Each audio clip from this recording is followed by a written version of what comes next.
Türkiye'de 5. ayının 3. günü başlanıp 6. ayının 13. günü ahırlaşıdığan Hiyalimdeki Xitay mavzuluk resim sizish musabaqasi qattiq narazılıqqa uchramoqda. Türkiye'nin sabık baş ministri, Gelecek Partiyası reisi Ahmet Davutoğlu baş bulup, köp sandı siyasetçi, ziyali, ammavi teşkilat mesulları ve halk ammasi otur mektep okuvchiları sızgan resimlerini tarqatmakta. Gelecek Partiyası reisi Ahmet Davutoğlu, Faruk Nazmi ismida bir o'quvchi Hiyalimdeki Xitay mavzuluk resim sizish musabaqasiga evatish uchun sizgan ko'k bayroqqa salom berayotgan bir qiz o'quvchining resmini o'zining Twitter adresidan tarqatdi. Ahmet Davutoğlu resimning tushuntirishiga munolarni yozgan. Milli Ma'rif Ministerliği o'smirlarimiz arasida resim sizish musobaqasi o'tkazyapti.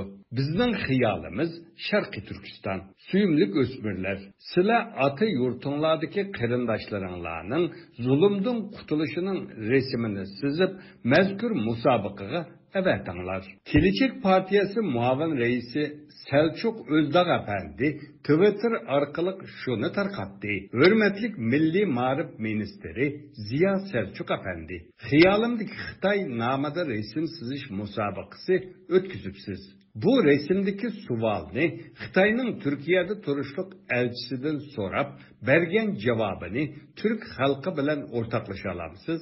Sizning ilm odami siyosetchi ekanligingizni ko'rib boqayli. U bu yozma bilan birlikda qo'lida qarindoshlarim qayerda degan xatni ko'tarib olgan qizning sızgan resmini tarqatgan.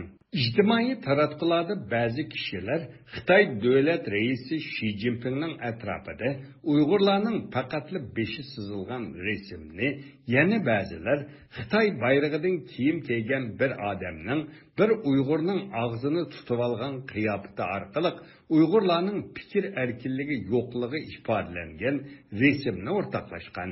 Yana ba'zilar Hiyalimdeki Xitoy deb tema qo'yib, Xitoy bayrog'idan yasalgan darga isilgan Uyg'urlar Türkiye bilan Xitoy do'st bo'layotganda, Xitoy tarafidan qilich bilan o'ldirilgan Uyg'urlar masjidlarni chiqayotgan Uyg'urlarni turma va lagerlarga solayotgan Xitoylar qatorliqlar tasvirlangan turli resimlarni o'rtoqlashdi.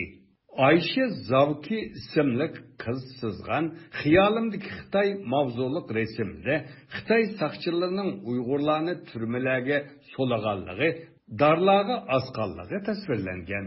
Bulardan sırt Türkiye Yazgıçılar Uyuşması bayanatı ilan kılıp, Türkiye Ma'rif Ministerliğini Hiyalimdeki Xitay namlıq resim sizish musabaqasını derhal to'xtatishga chaqirdi. Bayanatta mundaq deyilgan.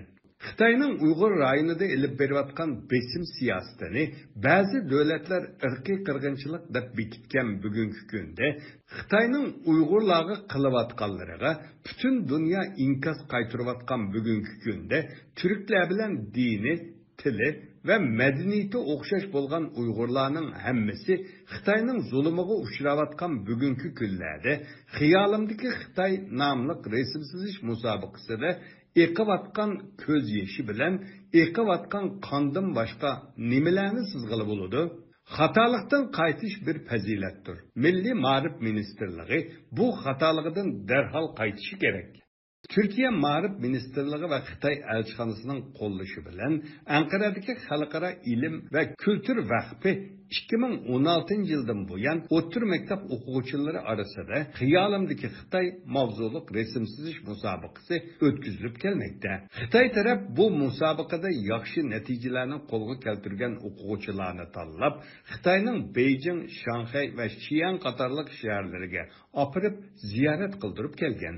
Bu yılki ekskursiyada o'quvchilarni Xi'andagi masjidlarni ekskursiya qildirganligi yozilgan. Bu faoliyatning burun ancha norozilikka uchramagan bo'lsa-mu, ammo bu qatim unchilar norozilikka uchrashi kishilarning diqqatini tortmoqda.